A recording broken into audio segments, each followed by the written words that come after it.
saludar también a Antares Vázquez Alatorre, senadora de Morena, senadora federal por Guanajuato.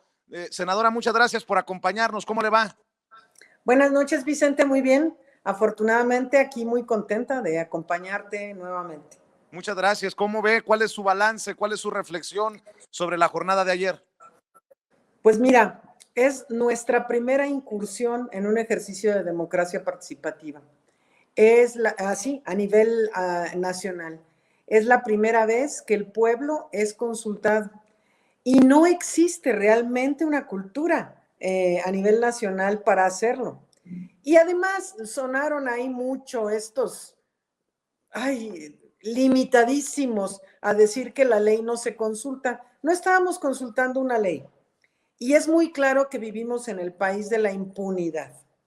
Y se estaba haciendo una consulta de algún asunto importante.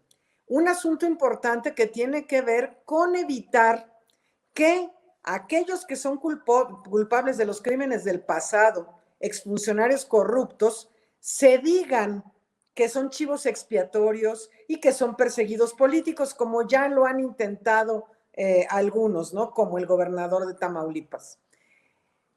Esto sirve para legitimar las acciones legales, que no se han dado del todo, además. ¿Cuándo? Salinas de Gortari tiene muchos años en la impunidad. Cedillo, Fox, imagínate nada más.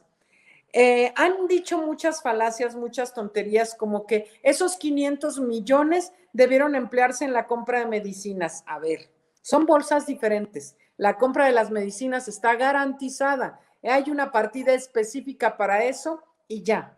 Y además está resuelto ya. Está en proceso ya de la distribución de los medicamentos. Estos 500 millones de pesos son parte de los más de 19,000 millones que recibió el INE para 2021. Entonces, a estos de la derecha les preocupan los 500 millones, pero no los 19,000 millones que recibe el INE anualmente, ¿sí? De esos 19,000 millones les dieron su tajada, que es superior, ¿eh? El PAN recibe mucho más dinero que los 500 millones. Y entonces les ofende gravemente que ese recurso se utilice en consultarle al pueblo. Todo lo que sea para el pueblo es mal visto por los conservadores, ¿no? Entonces, ese es el terrible asunto que ellos no entienden y que por eso tratan en todo momento de denostar, de lastimar, de generar una imagen negativa. Pero más allá de todo eso, Vicente, el 97% de los más de 7 millones de personas del 7% de personas que participaron, resulta que votaron por el sí. Entonces, es una clara señal, es una muy clara señal de lo que el pueblo de México quiere. Las encuestas de las que ellos hablan normalmente, o sus marchas de frena, o todas esas son muy inferiores. Son a veces 100 gentes y se sienten ya todo el pueblo de México protestando, cuando aquí hay cuántos millones de mexicanos, mexicanas, que expresamos nuestra voluntad por el sí. Entonces, es un primer ejercicio. A mí no me desalienta el resultado y por supuesto que no creo que sea un fracaso, porque mira, fue contra viento y marea, Vicente. Primero, no querían. Se pone a unos cuantos, bueno, unas semanas después de una elección, cuando la gente está agotada de este tema electoral de elecciones, de acudir a las urnas, que genera confusión, además, entre muchas personas. Cuando no hubo publicidad, porque acuérdate, perdón, a Morena le pusieron un tapabocas, al presidente también, a nosotros, senadores, senadoras, diputados, diputadas. Luego nos liberan, nos dicen que sí podemos, y luego que siempre no.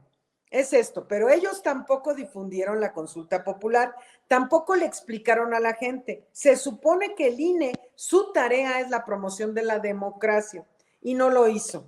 Pusieron casillas lejanas, aglomeraron a gente, incluso los hicieron trasladarse a municipios diferentes a los que son de su residencia, en situaciones en que la gente tiene una gran vulnerabilidad, ni siquiera hay medios de transporte para que se trasladen, en fin, Hubo casillas que se cambiaron sin previo aviso, nada más aparecieron. Fue el caso de la mía, lo denuncié en las redes sociales. Yo puse un cartelón en donde iba a ser la casilla para anunciar dónde era la casilla en realidad. En fin, una serie de irregularidades que se dieron porque es muy evidente que hay una clase política de antaño del viejo régimen que no quiere que avancen los ejercicios de democracia participativa.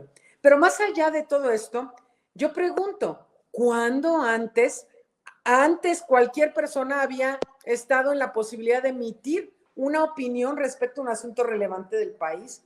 ¿Cuándo en un gobierno alguien se había preocupado porque el pueblo se ha escuchado? Si algo le han criticado a Andrés Manuel López Obrador, es que le pregunte al pueblo.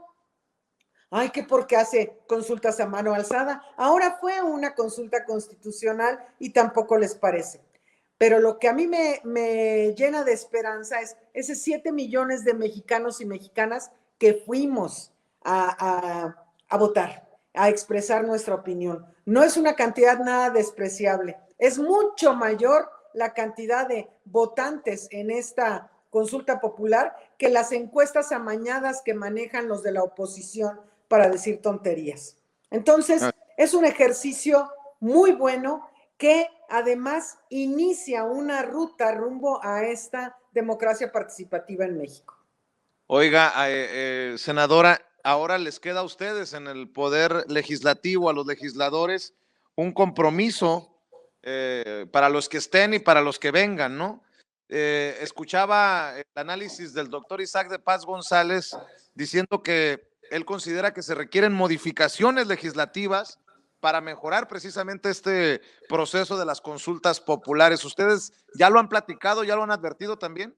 Mira, sabemos de origen que quedaron algunas cuestiones que no iban a funcionar, pero como bien dice el doctor que me antecedió en la voz, es efectivamente la oposición se negó, y dado que era una reforma constitucional, se negó. Ellos fueron los que no quisieron que se hiciera el mismo día de la elección. Estaban planteadas la consulta popular y la revocación de mandato para hacerse el mismo día de la elección constitucional.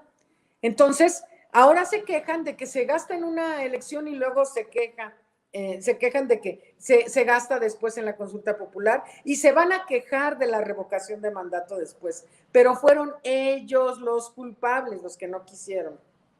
Yo estoy de acuerdo en que debió quedarse para el mismo 6 de junio que se hiciera la consulta popular y la revocación de mandato.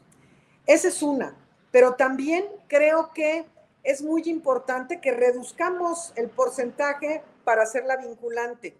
¿Y esto por qué? Porque la participación ciudadana todavía es escasa, incluso en las elecciones constitucionales. Si tú ves, más o menos es en promedio el 45% la participación ciudadana con campañas a todo dar, ¿verdad? Muchísimos recursos y dispendio y promoción del voto en cantidades extremas y apenas participa esa cantidad de personas. En el caso de una consulta popular, que además es impulsada por ciudadanos, como es el caso, que fue una propuesta ciudadana, que fue validada por más de 2 millones de firmas de ciudadanos y ciudadanas que querían esta consulta popular y que no cuentan, obviamente, con la cantidad de recursos que los partidos políticos y los candidatos tienen. Entonces, se requiere reducir el porcentaje desde mi punto de vista. Y por otro lado, obligar al INE a verdaderamente aportar para la democracia participativa de nuestro país. Que se dediquen a hacer eso, conciencia entre la ciudadanía, que la gente entienda, que le quede claro cuál es el asunto. Y además, que por todos los medios se garantice que las ciudadanas y ciudadanos que quieren participar lo puedan hacer, porque no sucedió ayer. Hubo muchísima gente, yo diría millones de personas que se quedaron con las ganas de participar en la consulta y no pudieron moverse a la casilla, a la mesa en donde podían expresar su opinión el día de ayer. Entonces, todavía tenemos retos sin duda y seguramente los estaremos trabajando pronto. Senadora, no es vinculante con este resultado la consulta, pero es importante apostarle a las comisiones de la verdad, que tanto nos hacen falta para esclarecer muchas de las cosas que han ocurrido en nuestro pasado reciente en el país. ¿Cómo ve esto de las comisiones de la verdad? Puede ser una ruta, Vicente, pero no descartamos que puedan ser juzgados, ¿eh? Porque esto no quiere decir, ah, no, entonces ya nadie los va a juzgar, ay, y ya, qué alivio, ya pueden descansar ellos. ¿Cómo van a descansar después de tanta atrocidad que cometieron, no? Entonces, es muy importante que si lo vemos desde la perspectiva estadística, Vicente, si lo viéramos esto como una gran encuesta, es una tendencia irreversible al sí. Es lo que el pueblo quiere, que sean juzgados, que sean investigados y juzgados. Con una encuesta mucho menor de personas, ya sería irreversible. Acá también. O sea, el 97% de quienes participamos votamos por el sí. Eso es una señal muy clara y deberían estar muy preocupados estos corruptos. Deberían estar más bien viendo cómo la gente se da cuenta perfectamente y los repudia. Eso es lo que debería estar pasando. Entonces, para nada es un ejercicio ocioso. Se ha manifestado la voluntad popular y de aquí estamos inaugurando una ruta. Esta es la inauguración de una ruta distinta en materia democrática en nuestro país. A ver, ya que está aquí en Sin Censura, querida Antares, deme su opinión acerca de esta situación que se vivió hoy con un Alejandro Encinas, subsecretario de Gobernación, reprochando a Ricardo Monreal porque se quedó por fuera el desafuero de personajes como el diputado Huerta del periodo extraordinario. Deme su opinión y dígame, ayúdenos a esclarecer en dónde se frenó esto del desafuero de Toledo y de Huerta y pues qué piensa de este reproche de Alejandro Encinas a Ricardo Monreal. Alejandro Encinas tiene toda la razón. Y es un reproche que tenemos varias senadoras y senadores al interior del grupo parlamentario de Morena también, porque va en contra de nuestros principios. Y la verdad es que fue una cuestión extremadamente rara que no se dio la mayoría calificada y después se sacó de la agenda el tema de los desafueros. Cuando era impulsado por el grupo parlamentario de Morena en la Cámara de Diputados, que ahí tienen que buscar el desafuero, ellos son los que le dan ese trámite, y ahora resulta que se frena. Hay algunas compañeras que votan en abstención y no se alcanzaron suficientes votos. Por supuesto, la oposición, ¿verdad?, votó en contra. Pero está todo muy raro. Alejandro Encinas tiene razón en el reclamo, tiene toda la razón y nosotros lo respaldamos. Estuvimos en un foro precisamente organizado por mi compañera Celeste Sánchez Ujía y estuve yo también en este foro participando y Alejandro decía con toda claridad que está haciendo un reclamo. El senador Monreal le dice que no le admite el reclamo y le dice que respete al Senado. Yo también quiero que se respete al Senado. Este asunto, si bien ocurrió en la comisión permanente de la que no soy parte en este periodo, habemos muchas senadoras y senadores que estamos en contra de lo que sucedió, de dejar fuera esto, y estamos impulsando y presionando para que efectivamente ocurra el desafuero de estos personajes. ¿Y ocurrirá? Eso espero.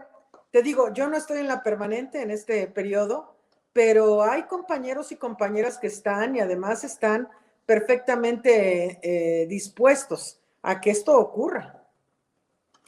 Muy bien, y para cerrar, si me permite, senadora, estaba viendo que diputados de Morena denunciaron ante la Fiscalía General de la República a Silvano Aureoles por traición a la patria. ¿Qué piensa de esto que hacen los diputados federales de su partido con esta denuncia penal contra el gobernador de Michoacán por su presunta responsabilidad en los delitos de traición a la patria, ejercicio ilícito del servicio público, coalición de servidores públicos y peculado? ¿Qué piensa? Mira, Silvano Aureoles es uno de los peores gobernadores de México, ¿eh? Sin duda es un personaje oscuro que ha cometido toda clase de delitos y de improperios en su estado, con un estado en llamas, porque así está Michoacán. Él se va a la OEA a buscar al traidor de Almagro a pedirle apoyo al traidor de Almagro, es decir, va a buscar apoyo con los conservadores al exterior. Esto, pues yo no sé, porque como lo de traición a la patria está bastante poco claro qué signifique, pero sí se puede configurar dado que va a pedir apoyo al exterior para que intervengan en un asunto de una elección en nuestro país. Entonces, anda totalmente extraviado, le quedan unos cuantos meses de gobernador y en lugar de actuar en un estado que tiene una necesidad terrible, tremenda, la gente se está muriendo, la están matando, están los maestros protestando porque no les paga, en fin, una serie de cuestiones. El señor anda artisteando en Estados Unidos, en la OEA, con un traidor a Latinoamérica como es Almagro. Pues estaremos al pendiente de este y otros temas y ya la estaré buscando para siempre dialogar, para hablar sin censura en estas trincheras. Por lo pronto le mando un abrazo, senadora. Muchas gracias, Vicente. Un saludo a todas y a todos. Gracias. Ya llegó.